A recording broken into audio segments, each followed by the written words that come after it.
Today's episode of the Occupy Wall Street Show is brought to you by Mt. Gox, mtgox.com, and The Thank You Economy by Gary Vaynerchuk. We are the 99%. We are the 99%. We are the 99%. We are the 99%. We are the 99%. We are the 99%.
Hello, everybody, and welcome to the first numero uno premiere episode of the Occupy Wall Street Show. We're really excited to bring you this new show that we're launching, and this is the first episode, as I said. Occupy Wall Street's been going on over a month now. It's really exciting movement. There's just so much to say about it. We decided to launch a whole show about it. One of the things we want to do is bring to you a real in-depth look at how Occupy Wall Street movement actually works. Because what you're seeing in the mainstream media is very tiny little 30-second segments and often very biased, opinions and so on. A lot of organizations and entities and even political parties are trying to co-opt what they're doing.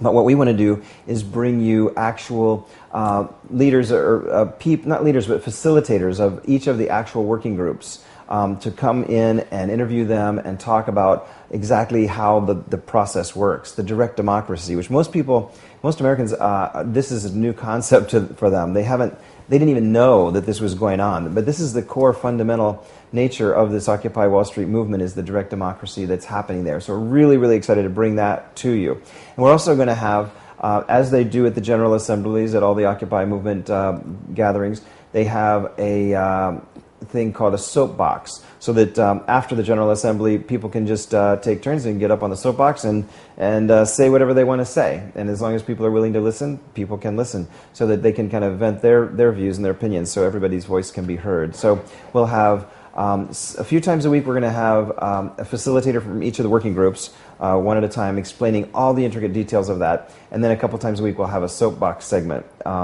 And that's what it is today. I first want to show you this video. This was from Friday, October 14th.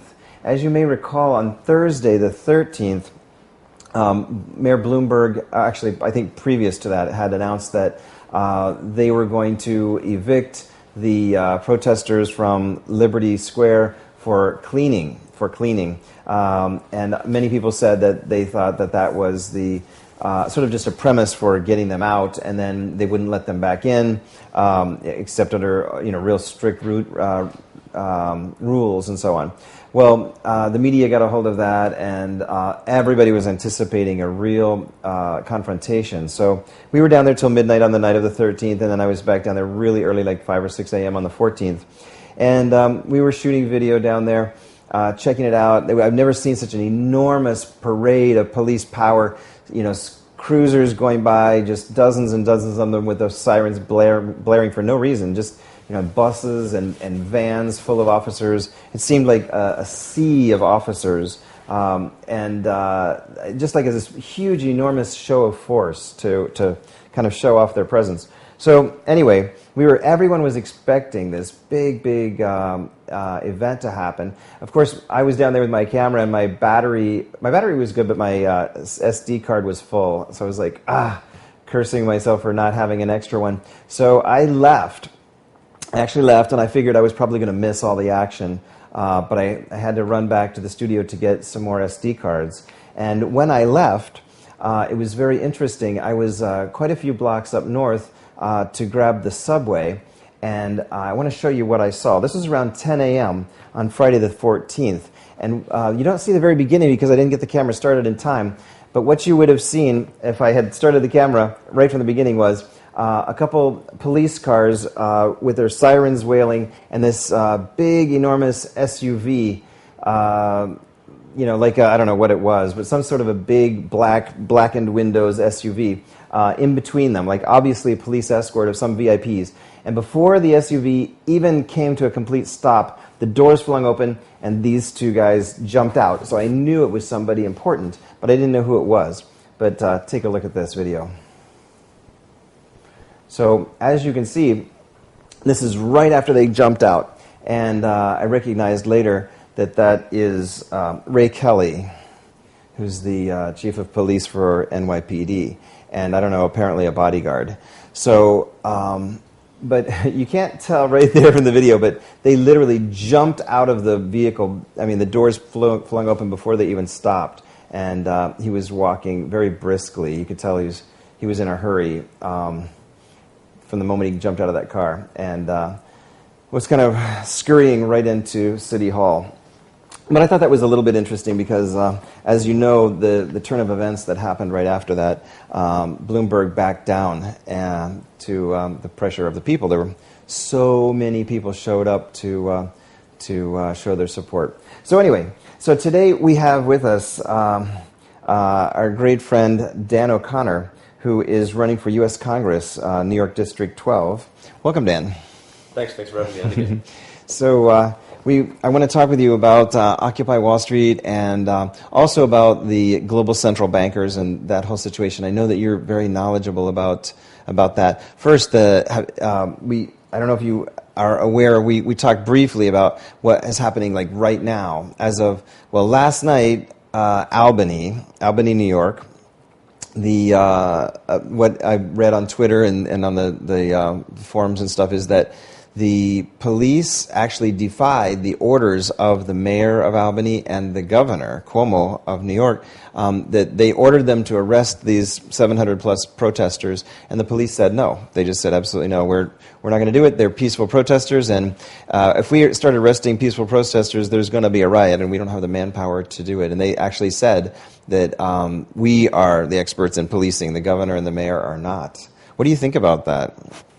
I think it's great. I think it's encouraging. All across the U.S., we certainly see many instances and cases of police brutality, and they're overstepping their boundaries and abusing their power. And this is undeniable. But at the same time, most of the police officers out there are, in fact, good people. Mm-hmm. And, I think the people down at Occupy Wall Street or the Occupy movements all across the country can pretty much be assured that this is not going to turn into martial law, at least anytime in the immediate future. Yeah, let's hope not. I read a tweet on Twitter today.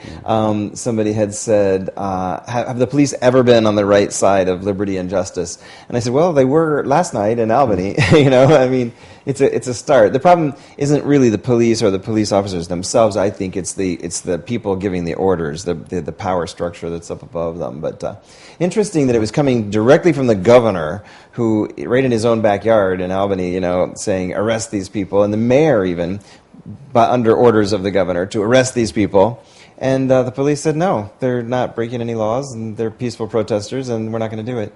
Now, then the other news is this morning, like literally right before we started the show, we were watching the live stream and seeing that something like at 5 a.m. California time, the police came into Oakland, California, and started arresting people and using pepper spray and what is it called? LRAD. I don't even know what that is. LRAD. They said they deployed it, but they hadn't used it yet.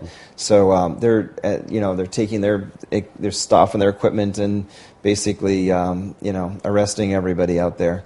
And this is in Oakland. I'm kind of surprised because I always think of San Francisco as being pretty liberal and open-minded. Sure. That Bay Area, but it's wow, amazing. Well, I'll tell you, the district where I'm running, it borders on the financial district, so it is quite close for me, and it's also coincidental that this is going to be a big part of my campaign platform. The corporatism. I'm very critical of the corporatism. I'm very critical of the banks in bed with the government through the Federal Reserve System.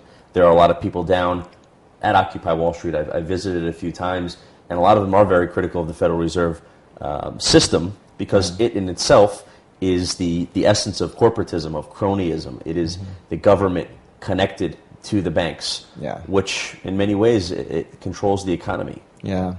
My Occupy Wall Street sign says, "End the Fed, they're all in bed, and the Fed owns the bed." And then I just list them all, basically everything. I mean, it's like all the corporations in that, including, petrochemical and the pharmaceutical companies. I mean, everybody from A to Z, all the global corporations that are kind of sort of known evildoers, they're all owned.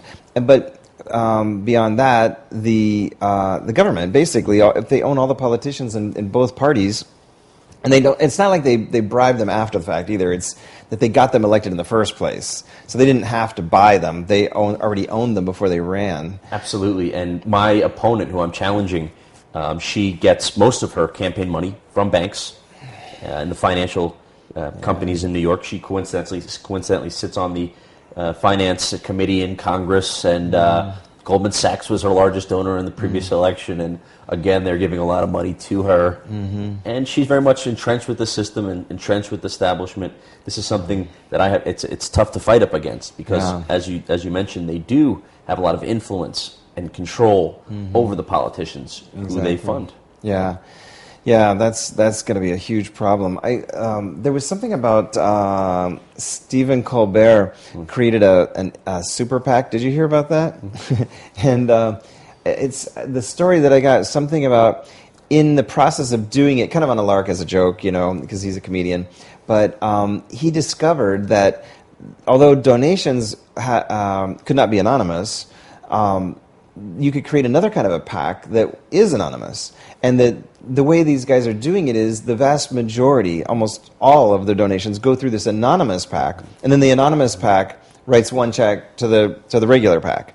So in effect, they just bypass the whole system, and their donations can be completely anonymous. Yes, it is very rigged, the whole donation system and the way that it works. It very much favors the large corporations. It favors the establishment, the status quo.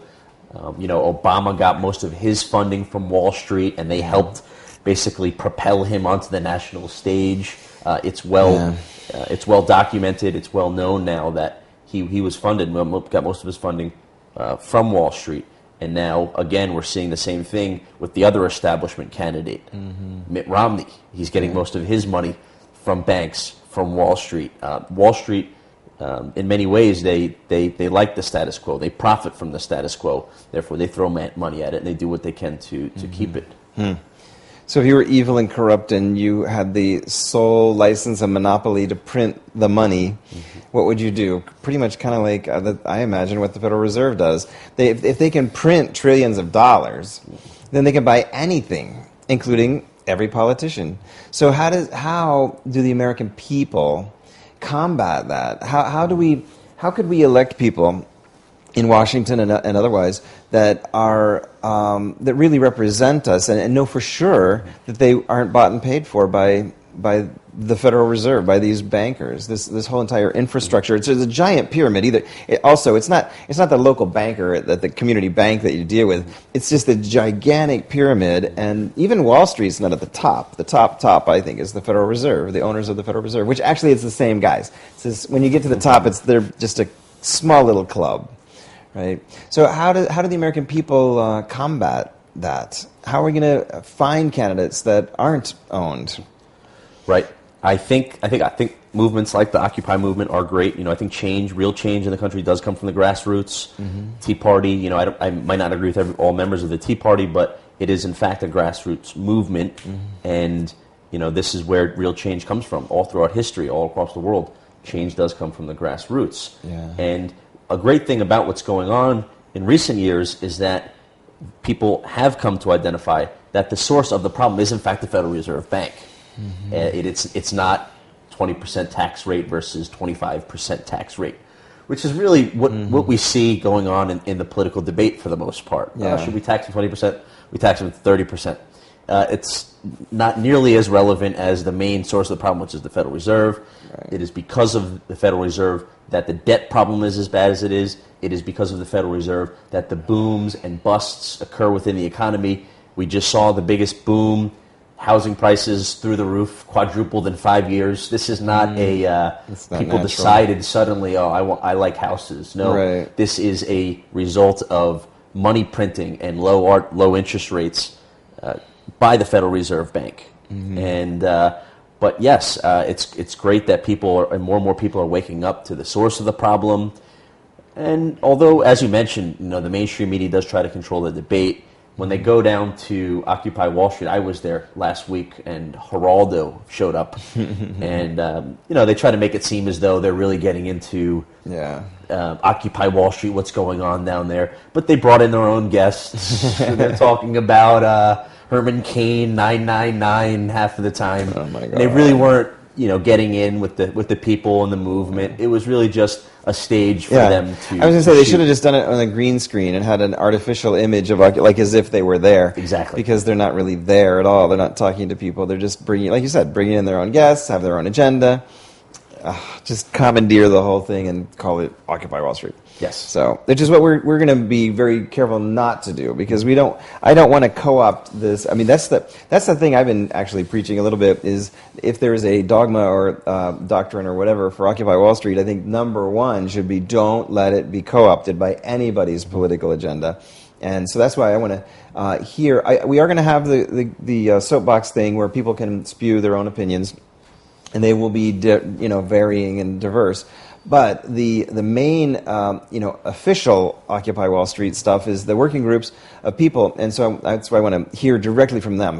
How are these working groups going? And I especially am interested in the team they call facilitation, which is about the direct democracy. I mean, people, they're not even talking about this on the media. I mean, barely they mention that they actually, what goes on in these General Assemblies, this whole idea of the sign language that they use and how they're actually putting proposals forward and how people are actually voting on them, and that nobody's voice is more important than anybody else's. It's really, really cool.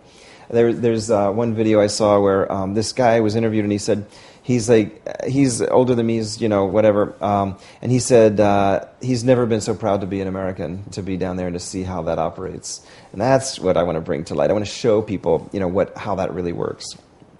Excellent. So how does it, what do you want to talk about as far as the central banks go? I mean, what I don't understand is, I can only imagine, but the Federal Reserve, I guess the people who own the Federal Reserve are the same guys that are the bankers, the J.P. Morgan and all these huge bankers. So are they the same guys, or does one own the other? They sit on the board, at the Federal Reserve Bank here in New York. Obviously, the biggest of all the different branches all across the U.S. The largest one is in New York. Obviously, the most influential one. These are the ones where world, yeah. Jamie Dimon of J.P. Morgan sits at the head of it, and David Rockefeller of J.P. Morgan Chase over the years used to sit at the head of it, and members of Goldman Sachs sit at the head and they make decisions.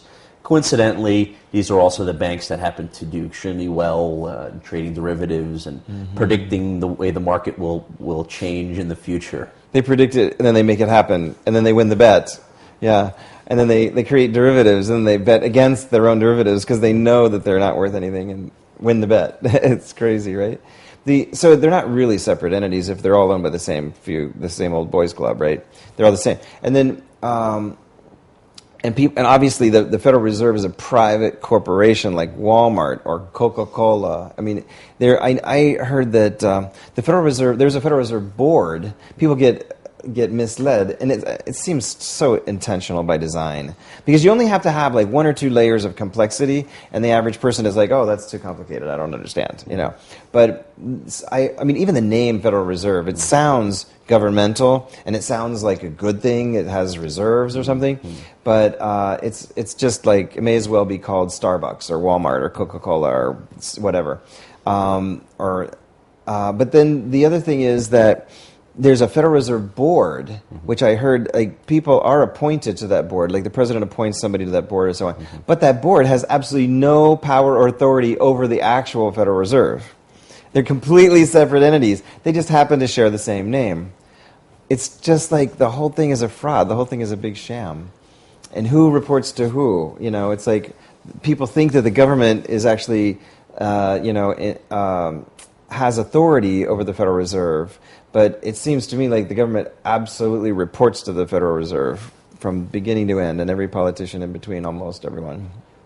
You're absolutely right. On the bright side, though, these issues are coming up in Congress now. In Congress, they are coming out, and they are bringing people to the table like Timothy Geithner, who was head of the New York Federal Reserve for years, now Treasury Secretary, very, very closely affiliated with Goldman Sachs. Yeah. But he is being questioned now. And this is a step in the right direction. They are asking him questions. They're asking him questions like, hey, right before the bailouts took place, why were you on the phone with Goldman Sachs all day, every day? We're looking at your call log. Yeah. And they're asking him questions like, how are these people, how do they become appointed? Good. Who decides how these people are appointed?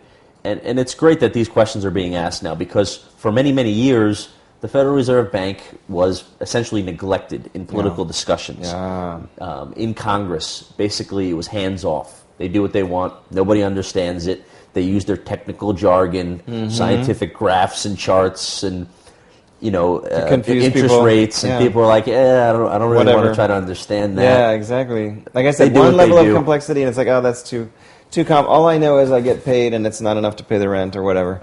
That's all they know. And yeah, if you people use jargon to talk circles around people. I know this from my background in computers, that technologists, basically what my saying was, if I know one thing more than you, then I'm the consultant, you pay me, And so if I can talk jargon, it makes me sound important and official, and I can just confuse you. And most people are embarrassed to say, I don't know what you're talking about, but not me. I'll sit there and go, I don't know what the fuck you're talking about. Can you please explain this to me in English? And if they can't, if they insist on the jargon, it's because they're hiding something. They either that or they just don't have any ability to communicate with a human being. But usually people use jargon and complexity because they don't want to tell you the truth. And lots of euphemisms. QE3. They should really just call it money printing. Which it is. Exactly, money printing. Yeah, I always say QE3. It should be called the Titanic. It's God. It's just so. If Americans and the world really knew how the thing works, they would go. They would just. They really would, right, in the streets. They would just be, absolutely. I think they are taking to the streets now, and people are like, but what are their demands? I ran into this lady in the elevator the other day, and she saw I had a T-shirt that somebody had given me at Occupy Wall Street. It said 99% and all that. And she said, and I said, she's like, what do you think about that? And I said, wow, it's growing. This is the biggest thing since the American Revolution. I think this is really, really going to be huge because it's not a political thing. It's not the red team versus the blue team. These are 20 to 25-year-olds primarily leading the way who are very well educated. Degrees from William and Mary, law degree from George Brown, whatever. And they know their stuff. And they've educated themselves not only through education through the universities, but also through the internet. It's self-serve education, but they know the score. They know how these things work for the most part. So they're not biased. Somebody did a poll and they said more than 70% of them are independent. So independent in terms of a political party affiliation. They did a poll, and they said more than 70% are independent. They're not any more approving of Obama than they were of Bush. They know that it's just more of the same. They voted for change and didn't get any, and they know that the thing is a sham. And we've kind of my generation has kind of always known that. But it was kind of like the elephant in the room. Like everybody kind of knows that, but what can you do? But these kids are like, we know that, and we are going to do something about it because this is the beginning of our lives. We've got a whole life ahead of us, and damn, this isn't right. So they're going to do something about it. So they're taking to the streets, and so this lady in the elevator asks, so what do they want? And I said, well, if I had to sum it up in one word, I would say democracy. If I had a few other words, in a tweet, I would say what they really want is what we always thought we had. We thought this was a free country. We want freedom, liberty, and democracy. That's what we want. And real freedom, liberty, and democracy. Real democracy, which we haven't had. Since 1913 at least. I don't know. When was the last time we had real freedom, liberty, and democracy in this country?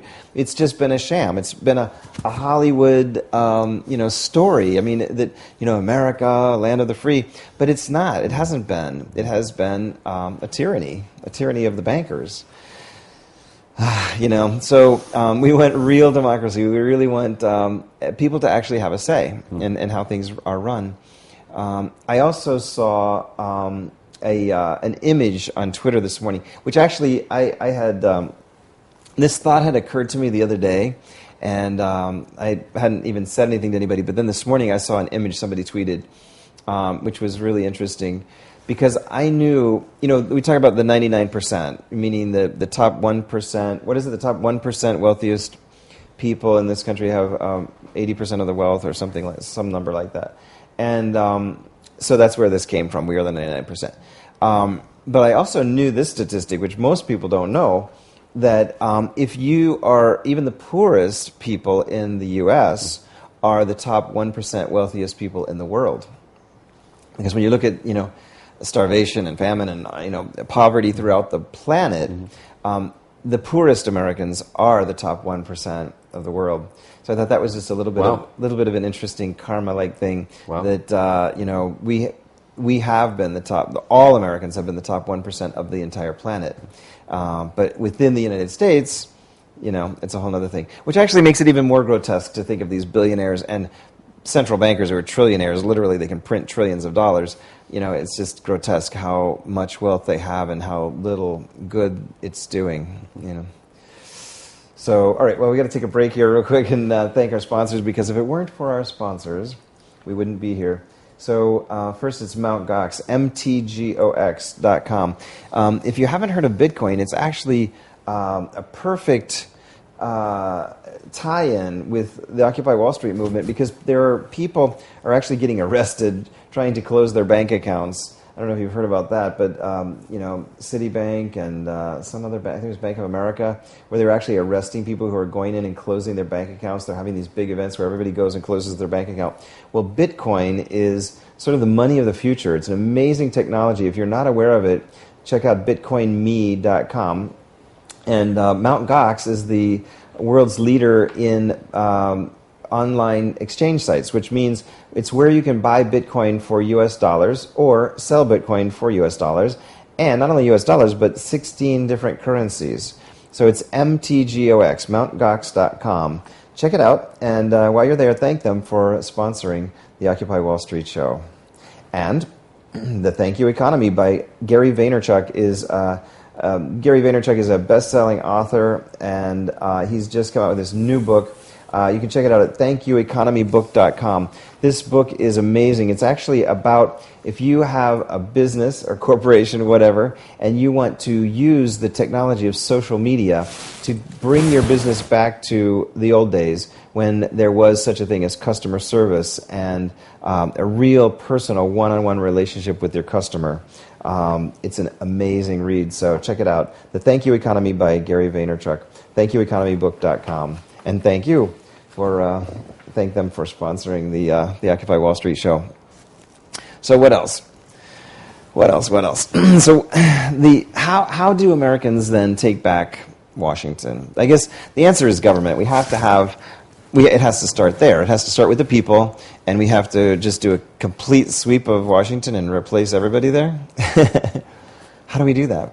Well, that's part of what I'm hoping to accomplish and what I'm doing in running for office. And also, I think a big part of it is spreading of ideas and people coming to realize where the source of the problem is. And more people are waking up to that. And things like the Occupy Wall Street movement are great because it is grassroots. And you go down there, and it's people talking, people exchanging ideas, educating each other, debating. It's civilized the times that I've been down there. Yeah. And it's great. People going back and forth and exchanging ideas. And when I'm down there, I'm obviously talking about my biggest concern, which is the Federal Reserve Bank, and it's right across the street from where these people are standing. Yeah. So what are you telling them about the Federal Reserve? Most people don't even know where it came from, how it came about. Do most people still think it's part of the government? Most people don't really know anything about it, period. A lot of people know that lots of trillions of dollars have been printed in recent years, and there were the bailouts, which are unpopular. 80% of the American public are against the bailouts. Yeah. But no, most people don't know where it came from, or how it was created, or why it was created. They don't know that J.P. Morgan's people and Rockefeller's people secretly got together a few years before its formation, and they came up with a plan and devised a plan in a way in which they would get bailed out when they made bad loans, and they would get bailed out by printing money. And this was the plan for a while. J.P. Morgan, the biggest banker in the U.S., he's looking across the ocean saying, wait a second, these bankers in Europe, every time they make bad loans, they get bailed out by the central banks. I want that. And sure enough, he devised a way, and he came up with a way.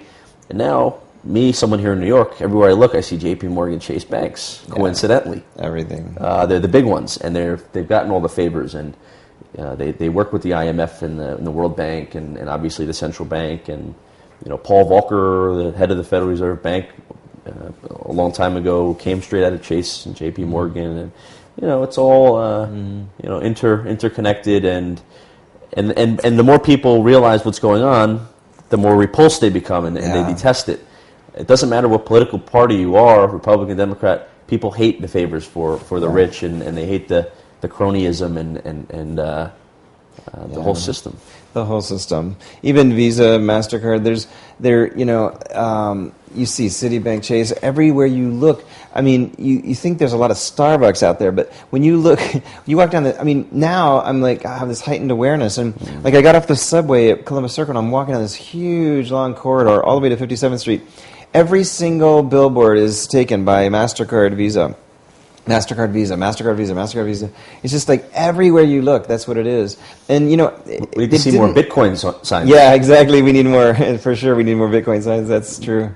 How many are sprouting up? What sort of... Well, it's slowly catching on. You know, the thing is, obviously they don't have $100 million a year to put in TV commercials and so on, like MasterCard, Visa, and the banks just print their money to do it.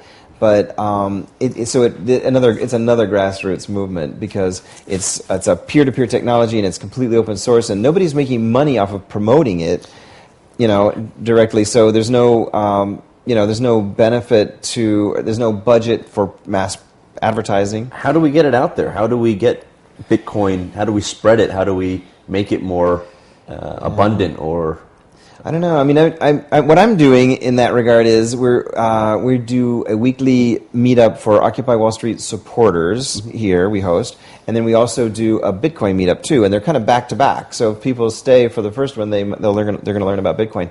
Plus, here on the Occupy Wall Street show, one of the things we're going to do is we are going to bring up Bitcoin occasionally. We're going to talk about Bitcoin because we are hoping that the audience that's interested in Occupy Wall Street will also investigate Bitcoin because, you know, if you don't know already, it is the money of the future. It's not a bank. It's not issued by a bank or a government. It's a completely open source free software. It's really like the people's own money. It's like the internet itself. It's all about freedom.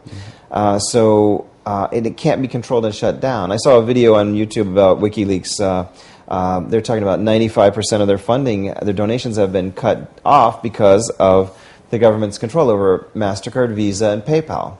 So, you know, there's a perfect example how the government can just push a button and they don't like who you're donating to. They just turn it off like a faucet. What about, you know, WikiLeaks? Can't Bitcoin work with WikiLeaks? Yes, actually they do. Well, Bitcoin works with anybody who wants to work with it. Bitcoin is not a company, so if you accept Bitcoin for anything, you're accepting Bitcoin. There's no control over it, which is a good thing. And yes, actually, for several months now, WikiLeaks does accept Bitcoin donations. Excellent. Yeah, so that's a good thing. Yeah, I mean, has it been active? Do you know? Do you know if there's a lot going into that? I don't know. I don't really know. We should write to us. Put up our email address there so they know. Occupy Show at Only One TV. Send us an email and keep me informed of what's going on because I'm supposed to know. But let us know. Do you know anything about how many Bitcoin donations? I'm sure these guys do. They can easily check how many Bitcoin donations WikiLeaks has received. But it's a really good alternative because you can buy Bitcoin. Speaking of our sponsor, Mt. Gox, you can literally go to mtgox.com and buy Bitcoins with your dollars or yen or 16 other currencies, and then just turn around and buy $20 worth of Bitcoin and then send that $20 to WikiLeaks as in the form of Bitcoin and completely bypass. And when while you're at it, it's not just for WikiLeaks, of course. You can use it for anything, and it's just called financial privacy. You know, that's the thing. These banks, they control absolutely everything, and they know everything you do and what you buy and where you shop. They know way, way, way too much information. And what's really disconcerting is now that they can just say, we don't like you donating to that cause. You know, by the way, Occupy Wall Street, if you go to occupywallst.org, that's their official website, they accept donations as Bitcoins too. And they even have a special one for the live stream. If you want to donate specifically to support the live stream, they accept Bitcoin donations there too. So, you know, it's about financial privacy, and it's also about, you know, screw the government's ability to say you can't donate to this cause or that cause. That's not the government's role. And, you know, people are starting to wake up to that and realize actually, so Bitcoin is a perfect fit for this whole movement, the whole idea of, you know, alternative banking. There actually is a work group called Alternative Currencies. So I'm going to get involved in that too and make sure they're aware of Bitcoin. So I'm doing my part. You know, we'll try and educate people all the way around because it's all these ideas are synergistic. You know, definitely. Yeah, and I think you're absolutely right, and I think it's a matter of identifying individuals or companies or groups out there who would benefit from Bitcoin, and really trying to align with them, and then they could also help with the advertising and the marketing of it. Yeah. Exactly. So if you have a business or a brick and mortar shop, you know, or an online shop, or any site of sort of content creation, you want to accept donations, You can accept donations via Bitcoin. Not for political campaigns, though, unfortunately. Yeah, not for political campaigns, unless you go through those anonymous PACs and all that crap. But anyway, you can go to bitcoinme.com is an educational website. It's just a brochure that I created, bitcoinme.com, that teaches people about just the basics of what Bitcoin is. And it literally in 5 seconds you can get set up to accept Bitcoin donations or accept Bitcoin as a business. So here we are talking about Bitcoin again. We never stop talking about Bitcoin, but it's a perfect tie-in for this. I mean, when we talk about banking, we talk about money. It's also related, there's just no need to, first of all, we talk about end the Fed and audit the Fed and I mean, when people say end the Fed, do they mean literally to shut it down? Or what they really mean is to nationalize it, right? To bring it back to where it belongs in the Constitution, to Congress. Congress is the one who has the right to, and the authority, the only authority, to issue money for the country, right? As per the Constitution, correct. I think a lot of people have different strategies and different ways. Those who oppose Federal Reserve and central banking have different solutions and different ways of trying to get rid of it. I don't think too many people advocate necessarily abolishing it, overnight. But one of the subscriptions that I like a lot is the idea of actually removing legal tender laws and allowing any sort of currencies to float in the economy. Yeah. And this is very much in line with Bitcoin and that whole notion. But the fact is that the government doesn't allow us to use gold or silver to transact and buy things. Well, actually, see, there's a technicality that people get really confused about, and I'm almost positive I'm right about this. Legal tender laws, people will get confused. We are allowed to transact business in silver and gold and baseball cards or anything we want, even alternate currencies. Bitcoin is legal, and these alternate private currencies are legal. We're allowed to do that, but the legal tender means that we're required to accept it. And legal tender in the U.S. is the Federal Reserve notes, and we're required to accept those notes in payment for a debt. But that's the only case. So if we don't have a debt, then I'm not required to take dollars. Like, for example, if I own a burger shop and you pay in advance for your order, there's no debt, then I don't have to accept U.S. dollars. Mm-hmm. But I know what you're talking about. There are a lot of new laws. I think actually Ron Paul initiated a bill that was going to really eliminate the requirement to take U.S. dollars even for debt, and also to literally, what am I trying to say, specifically endorse alternate currencies, which I think is a good thing. Sure, and Ron Paul is certainly the most outspoken guy in D.C. on these issues. Most of the other people in D.C. say, you know what, I don't understand it, it's not important to me, I'm not going to make it, I'm not going to make a big deal about it. Yeah. There are a handful of others, though, more and more getting on board, becoming more aware of it, speaking out against it. Nancy Kaptur, Dennis Kucinich, Democrats, Andrew Jackson, the original, the first Democratic president of the United States, abolished central bank effectively.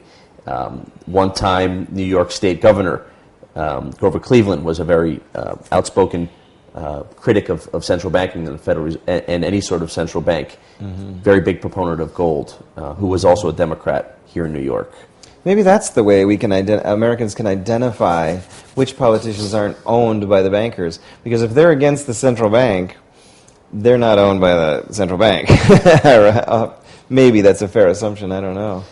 And when you go online and you look opensource.com and you see where they get their donations from, you can see where some of these senators and some of these Congress people get their funding from. Yeah, that's the main A lot thing. of it comes from these big banks. That's probably the best way. And then the other thing, too, is because they can say anything, as we know. They can just say anything. Like Obama, I mean, he says all the right things, but what he does is just so opposite of what he says. Most of the time, it seems like. It's unbelievable. But people are just so...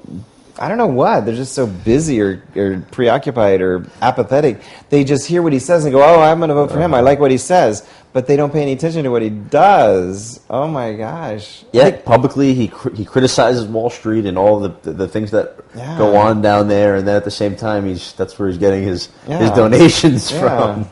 Yeah, and we're going to end the war. one of the first thing I'm going to do when I get in office is end the war. Oh my gosh, he's just done the opposite in every regard. Now he says he's going to end the war before the end of the year, but well, I'll believe that when we see it, right? I think I was thinking about, this Occupy Wall Street thing. We're talking about new revolutionary ways to really change things up, to really stir up the pot, to reboot the system. And I was thinking, this is one of the biggest problems we have is, politicians saying one thing and doing another once they're elected. Mm-hmm. And I was thinking there should be a way to return them, like give them 90 days. Like if you get a new job, you get 90 days probation, right? They should have a 90-day probation period. And if they don't do all the things, or at least try their damnedest to do all the things that they promised to do within the first 90 days, boom, they're just revote. There'd be no one left in D.C. There wouldn't be, right? I'll tell you, though, and I totally agree, but one way of dealing with it is term limits, limiting these politicians to a certain amount of terms. I've pledged to only serve X amount of terms in office, and I've also pledged to only accept half of the salary available to me. But yes, term limits is a great solution because a lot of these politicians, they're just concerned about re-election all the time. How do they get re-elected? How do they get elected? Rather than focusing on what they're doing in the office at the time. Yeah. So when you confine them and you restrict them, if they're not constantly worried about getting elected again. Yeah, and campaign contributions is another thing. I think they should only have a very small limit, and it should only be from citizens that are in their constituency, not from any corporations or anybody else, just voters, basically. But anyway, we're out of time, but thanks so much again for joining us. It's always a pleasure. Time flies when we get started. Yeah, it's always a pleasure. Thanks for having me on again. Sure. Absolutely. All right, thanks. See you guys. Thanks for joining us. Ciao.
Today's episode of the Occupy Wall Street Show is brought to you by Mt. Gox, mtgox.com, and The Thank You Economy by Gary Vaynerchuk.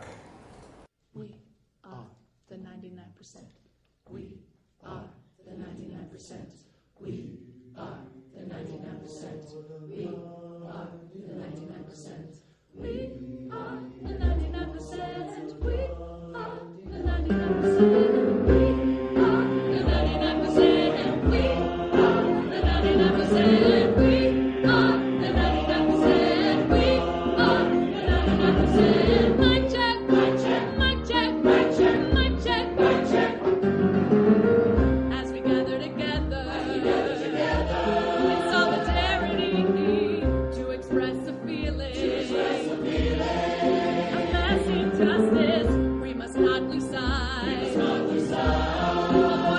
Together, we rise.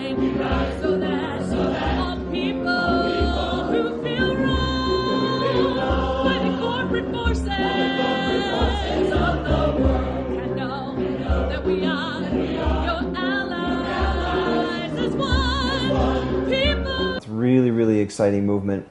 There's just so much to say about it. We decided to launch a whole show about it. One of the things we want to do is bring to you a real in-depth look at how Occupy Wall Street movement actually works. Because what you're seeing in the mainstream media is very, very, very tiny little 30-second segments and often very biased, opinions and so on. A lot of organizations and entities and even political parties are trying to co-opt what they're doing.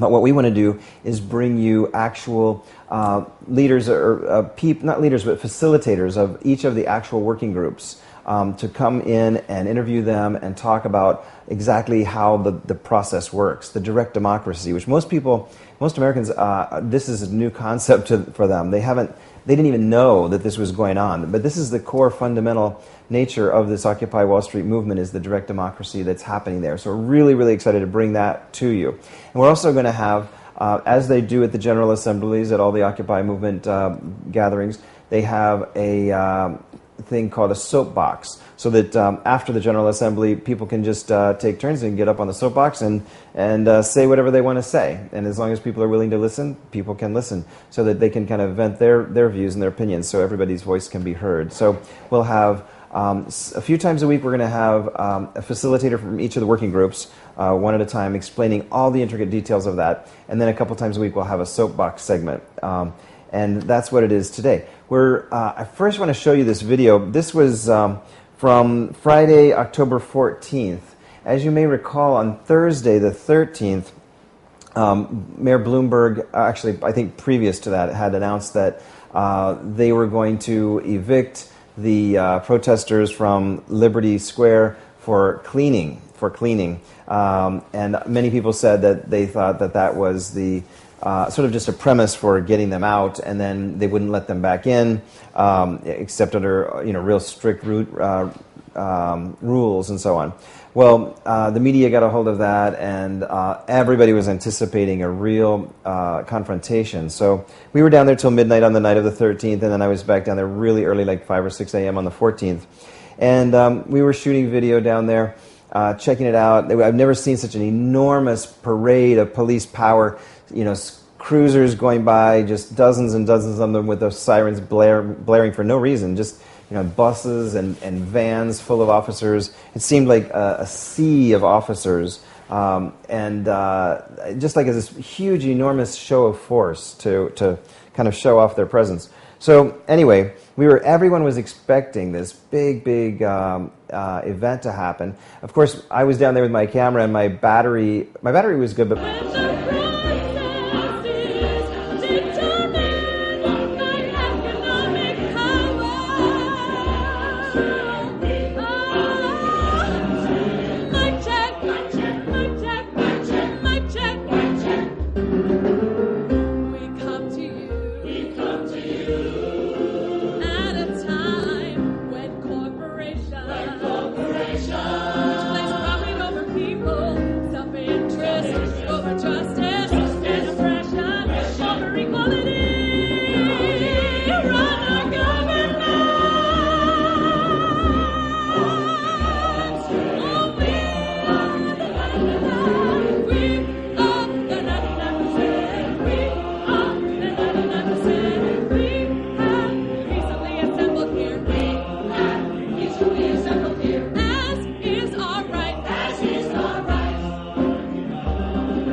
Hello, everybody, and welcome to the first numero uno premiere episode of the Occupy Wall Street show.